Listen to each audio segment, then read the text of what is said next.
Isn't it exciting to know that you can migrate abroad without any job offer?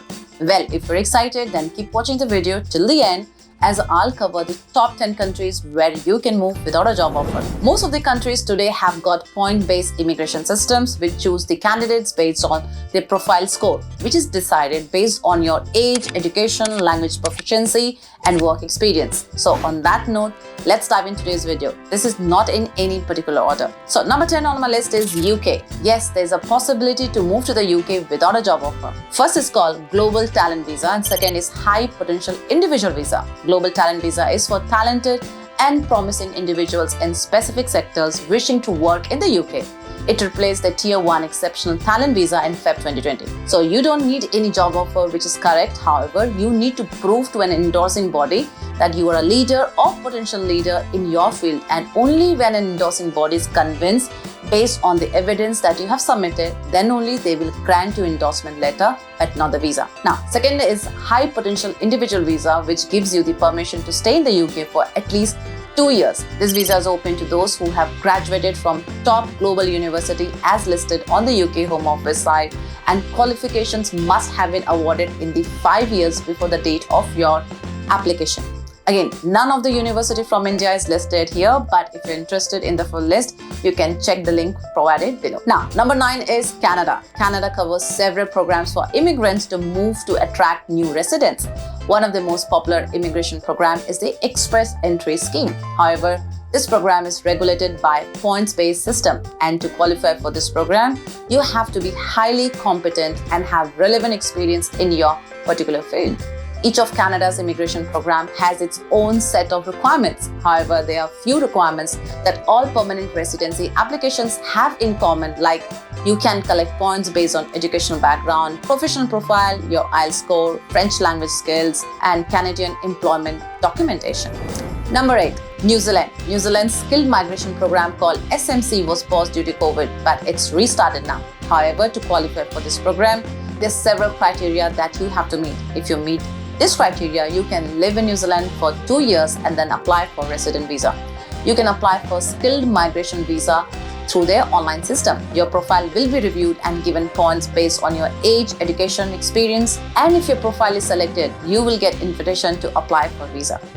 Number 7 on my list is Australia. To move to Australia, you have several options, but I'll cover Skilled Independent Visa subclass 189, which is most relevant to my audience. You need to follow simple steps. Step 1.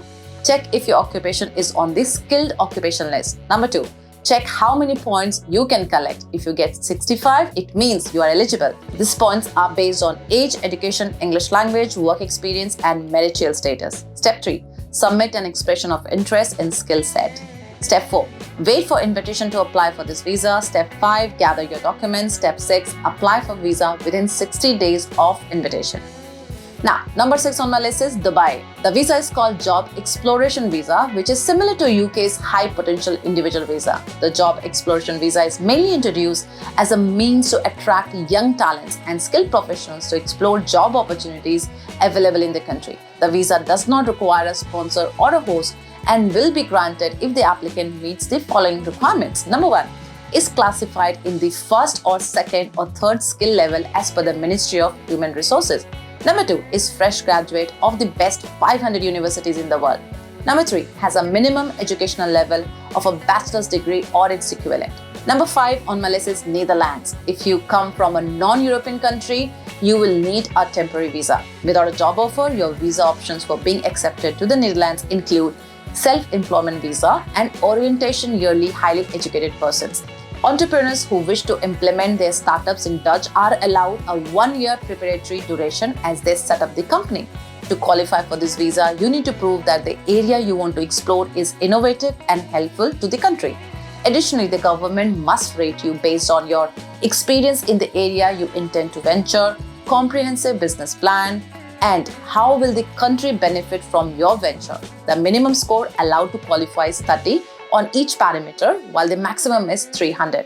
Now, Visa 2 is called the Orientation Year Highly Educated Persons Residence Permit, which is for highly educated persons where visa is valid for 1 year. As a holder of this residence permit, you are allowed to work in Netherlands without any restriction. You can apply for this residence permit within 3 years after completing your study or obtaining your PhD in Netherlands or from abroad.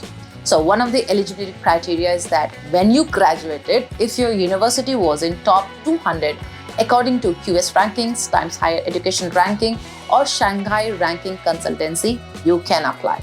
Number 4 on my list is Portugal. Portugal announced that they will be launching the job seeker visa soon. However, there is no dates mentioned when.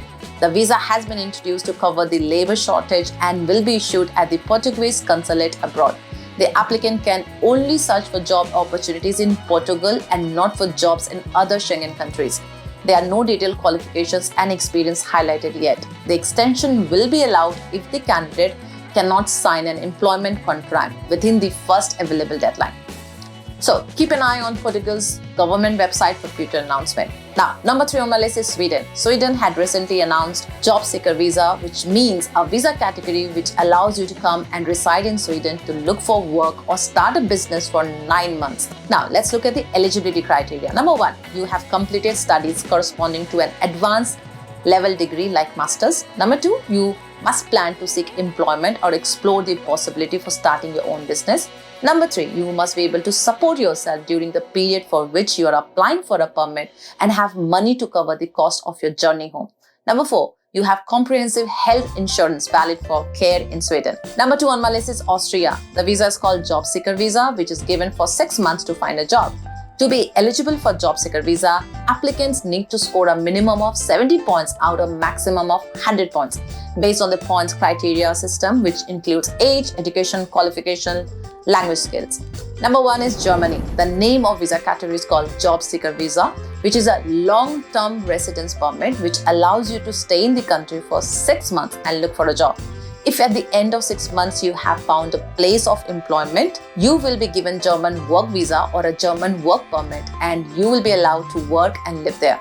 Now, eligibility criteria. There's several criteria that you need to fulfill to be eligible to apply for Germany Job Seeker Visa. Number 1, hold a bachelor or master's degree from a German university or an equivalent foreign degree.